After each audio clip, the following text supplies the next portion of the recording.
Hi, welcome to the Cows Podcast. I'm your host, Hunter Burney. A catalyst is defined as a person or thing that precipitates an event. A catalyst is something that it participates in a reaction, but does not get consumed in the reaction.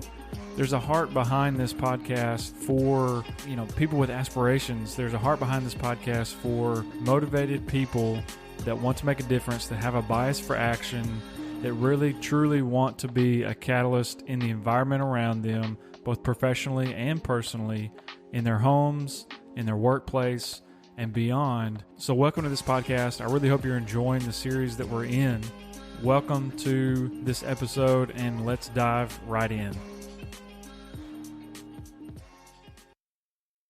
I think about a lot of this, especially, as looking at this series is like, this is leadership. Really the heart behind the series is stories like this, where you're blazing a trail, and at the same time, you have the presence of mind to draw from experience, develop the people that are coming behind you.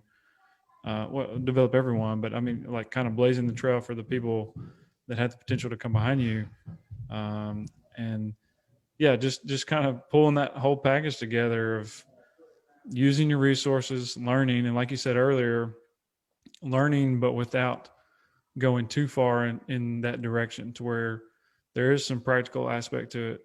You were talking about referencing increasing your knowledge, setting yourself up for promotion. So yeah, I love it. That's a fantastic. Yeah. Well, thank you. And my heart was really about, this thing of hope, which is, you help one person every day, right? We've heard that before.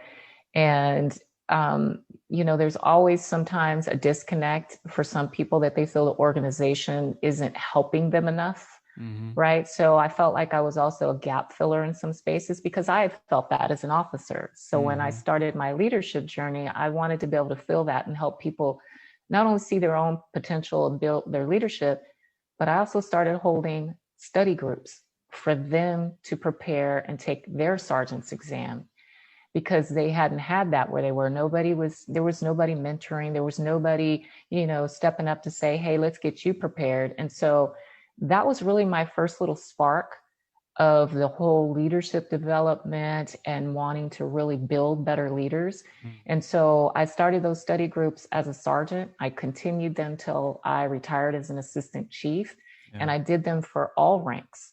And so as a sergeant, I could only do sergeant because that was my knowledge capacity. When I got to lieutenant, I could do sergeant and lieutenant, and so forth and so on.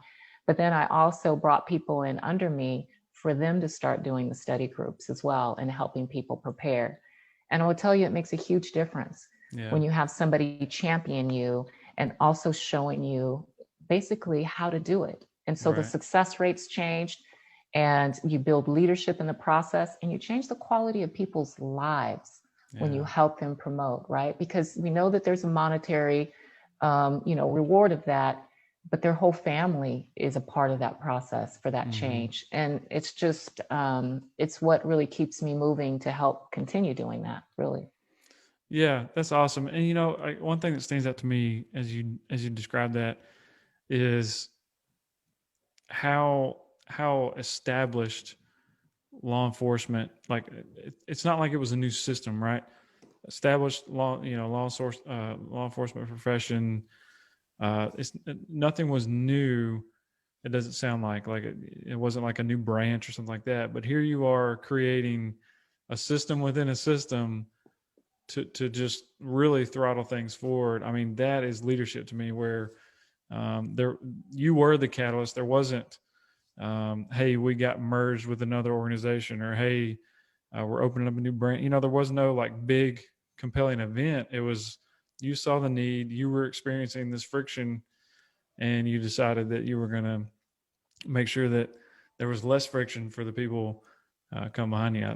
That's leadership to me in a nutshell. Well, that's thank awesome. you. Yeah, and it's still, and for me, I haven't done them since COVID, but large speaking conferences, going to conferences and doing coaching rooms, and spending time speaking with people that I don't know how many times I hear in organizations that, their managers or their supervisors, no, I'm not getting any help.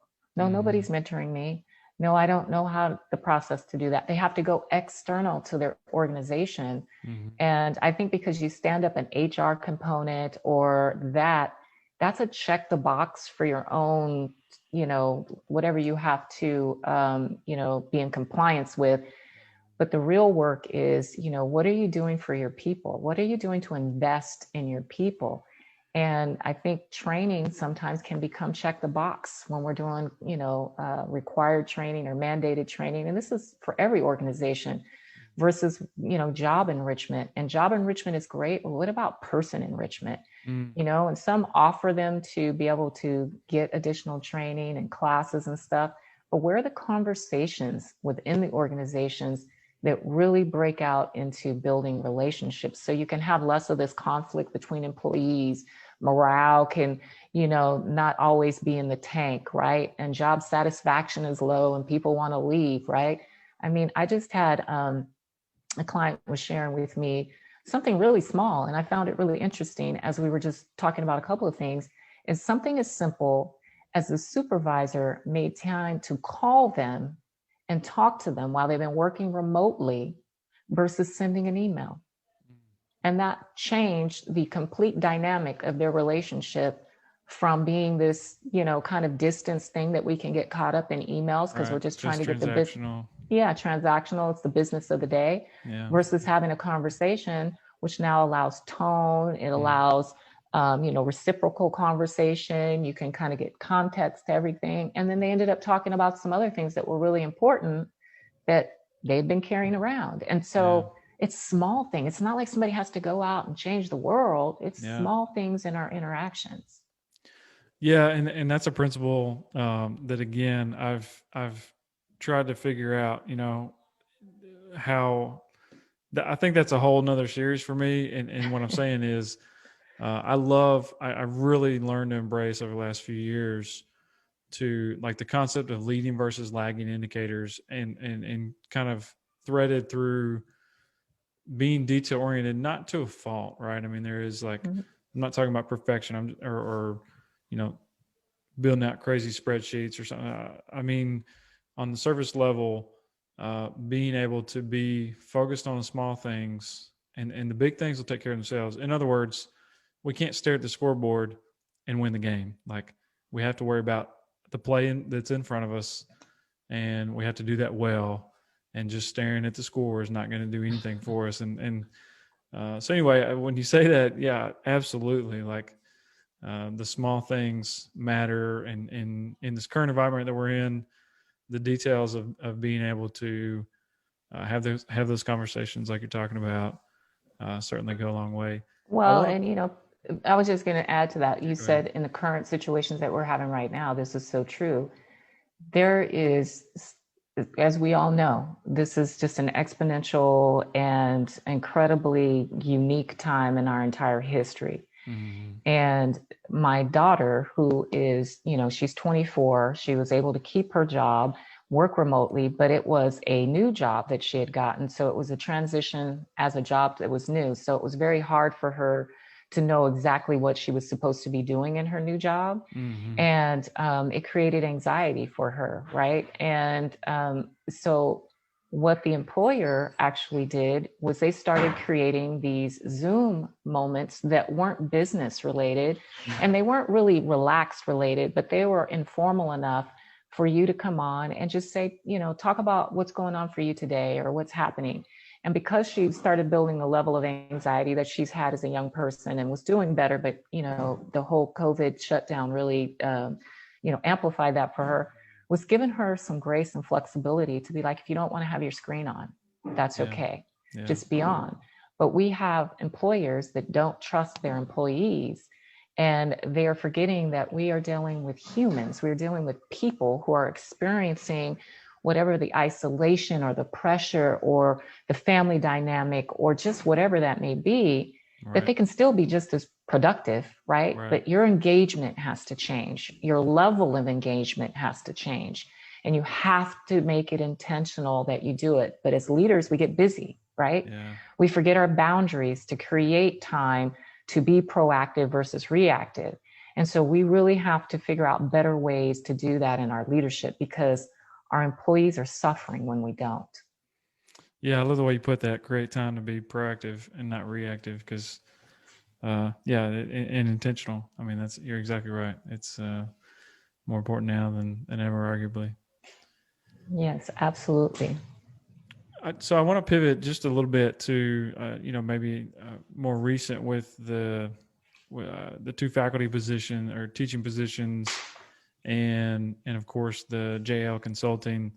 Can you just kind of walk us through the evolution of getting started with all that and connected with teaching? Yeah, so, as I was sharing with you early on, when I came on the department, I only had a high school diploma. I had a few units of community college because I didn't really know what I wanted to do. My fragmented, upbringing didn't really give me like a clear path of what I wanted to do. So I came on the department, and I want to say probably about my 8th or 9th year on, I realized I wanted to promote.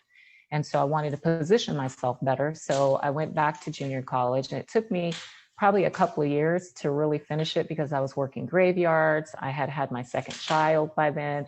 And so I was juggling motherhood and school. And so I finished that was my AA, right? It took me a Mm, couple of years to finish my AA. And then I wanted to get my bachelor's, and that took me another, 3 years or so to do that. Because again, I promoted because I had gotten my AA, and it shows continual learner, growing myself, position myself better. But I was still raising young children and working these, graveyard shifts at night. So it was really complicated, and it took me longer. So I got my bachelor's, and I had started my master's, but then I promoted again. And my command, I had as a captain, I had a command of 130, 140 people, and I was still raising young children. At the time, I went through a divorce of 18 years. My husband was in law enforcement at the time. Unfortunately, we became a statistic. We are very good friends and great parents together now. But that was a very difficult time. And, my mother passed away suddenly. And it was just a really hard time to really say to myself that I wanted to go to school and finish my master's. Everything else the priorities were shifted. I'm, tragically, within that same span, I had a line of duty death of one of my officers. That was very traumatic. It was, it's not anything I can even bring words to without getting overly emotional. But all of these things compounded, I put it on the back burner, and I was going to be promoting again to assistant chief without it. And so it wasn't something that was, that I wanted to do. mm, And so as I retired, I was like, as I was getting ready to retire, I was like, you know what? I want to do teaching because I love teaching. And so I said, but I need to have finished my master's degree in order to do that. So I had done some command college work and gotten some units towards my master's. And so I just continued it from when I retired into my first part of my retirement and got my mm. master's degree. And the University of San Diego, where I completed it, they asked me to be faculty. And I was like, hey, you absolutely. I love the Yeah. program. I love the executive leadership level. I love the big umbrella conversations that we're having. And I get to have some influence and impact across the country because these leaders come from all over. Mm, And so that's where I got into there. For the local adjunct work that I do at the cadet level, it was very much because in my home community, we need better policing. We need diversity, equity, inclusion in policing. There's mm, not many women who are instructors. There's not many women of color at all mm. who are in any kind of faculty positions. And so I wanted to be helpful. I knew the actual director over there who wanted me to come in and do things related to traffic because that's, a lot what the Highway Patrol does. But I said, I want to teach professionalism, ethics, and leadership because I believe those are a foundation of the character of your next generation of policing. And so I was very specific. So I went and started doing that. And now I help build curriculum and do different things. COVID has shifted stuff for actually in-class teaching. But the program for graduate is online. So I have a class, I think, coming up in March. I usually get 2 or 3 of those a year. And then the JL Consulting Solutions was just really a way for me to coach people individually, be able to consult corporately or organizationally, or also with nonprofits. I've found that this is a space that I didn't really realize that it's really important, and I'm actually finding passionate, is this space of bridging communication between law enforcement understanding and community expectations. And I say that because, we often know the message can be the same, but it's received differently depending on the messenger. Yeah. And so for me as a messenger or a facilitator of different things, whatever that call is for it at the time, I get to be in the middle, because I'm no longer in law enforcement. Even though I'm retired, I'm still part of, associations. I still contribute in different ways. I'm not sworn. And then for the community, they see me as somebody who's knowledgeable and has experience and understanding, and I can kind of bridge some of these places that can be uncomfortable. And I can actually be more transparent. I can be more direct. I can be whatever it calls for, because, in corporate or in policing, those leaders have to walk a tightrope, so to speak, right? Because it's political. They don't want to offend their line level or their professionals in their organization. And then they also have to be careful what they say outwardly. But I can break the communication down, or I can help them understand what the training looks like, or I can facilitate the, town halls or the conversations. And so I'm finding that I'm really enjoying that over necessarily training aspects inside of corporate or law enforcement. So I'm evolving. I'm evolving, Hunter, and I love it. Yeah, that's awesome. I mean, so I when I hear you talk about that, it makes me think of, obviously it's two people groups when you talk about like civilians and the police force, and that communication gap. You're right, is so much there, and I think it in some ways funnels back to how people have different personalities, individuals, and you and I hear something from someone, and we may interpret it differently just based on several things. One, our personality. Two, our life experience, and just our overall impression of whatever's being communicated. So I think that's awesome. It's great to continue to evolve, and it's certainly something that is needed in at scale, right? Absolutely. And it's tough because, I think about, corporate cultures that I go in, a lot of times you have your own teams or your trainers a lot of times, right? They develop your training, and then I have to go out and teach it. You do a T for T, teach people how to go out and do the training so you can kind of decentralize it and have this training. And the problem is, again, you're asking team members of your organization to go out and be experts and knowledgeable in things that maybe they're just not. Maybe they don't have enough lived experience. They don't have a lot to draw from in their stories that help to illustrate. They can read the, outline or the course outline and deliver it, right? But for them to be comfortable in how they need to get uncomfortable and be vulnerable and get your people to be vulnerable and get them to really make some, strides in these areas. And so I just always encourage people, when you're looking at your budgets and you're deciding what your 2021 budget is, which, usually happens the year before. So moving forward, where you put your money is where your priorities are. And so when people think about, well, we don't have money to hire a consultant or a coach to even come in, what is it that you are looking at as your bottom line, right? Because if you're just looking at, my people are doing okay, I don't want to invest, but your people's character, their demeanor, their overall wellness and health, if it's not taken care of, it does impact your bottom line.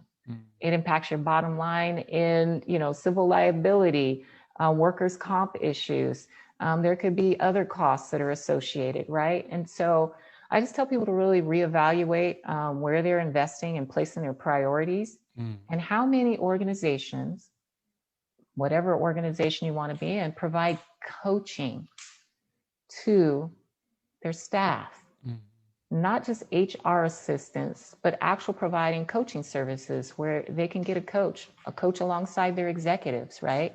Maybe at their supervisor level, but not just the CEO, but what about your middle managers where they could have a 30-minute session with a coach, talk about some issues, challenge them on 3 things, and that's what they do moving forward. And you have accountability check-ins versus a 2-hour training, and that's the last time they got a training. So just think about, how you're investing in your people and how you can really help build their leadership capacity. Yeah, absolutely. I fully support that, and based on my experience, but also, what I've heard and seen and observed in the market, but also, and additionally what I want to do going forward. But there's a lot to be said about a one-on-one conversation that's about how your role is going, your objectives, your perspective of the organization or responsibilities, as opposed to, even sometimes training with as few as like 6 or 7 people in it can still be kind of, everything feels glazed over, and it's like, I don't see really how that relates to my job. Or, you're using an example that's in the accounting department and I'm not, that makes no sense to me, or, there's different scenarios. But yeah, absolutely. I think if organizations embrace that more, and again, my mind goes back to what we were talking about earlier with the details and what I referenced about leading and lagging indicators. Your people are, in a sense, your team can be a leading indicator, right? When you talk about culture, you talk about developing your team, in a very basic sense, your ability as an organization or team is limited by the resources of your people.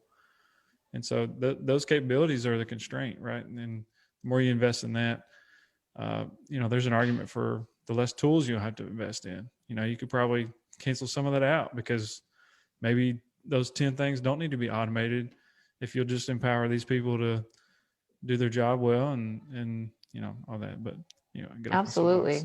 It's absolutely. I mean, people are your greatest untapped resource, and they're right there. They're right there. Thank you for being a part of this journey. Definitely subscribe, like, check out Be a Catalyst on Instagram and on Twitter. Also, don't forget to check out the YouTube channel where you'll find videos in addition to the Catalyst podcast recordings that give a little bit more context around my heart for training, my heart for seeing early to middle managers and first-time leaders really thrive and be a catalyst in the organization that they're in the project that they are after, everything that goes along with that. So thank you for being a part of this. Tune in for the next episode, and remember, be you, be confident, be a catalyst.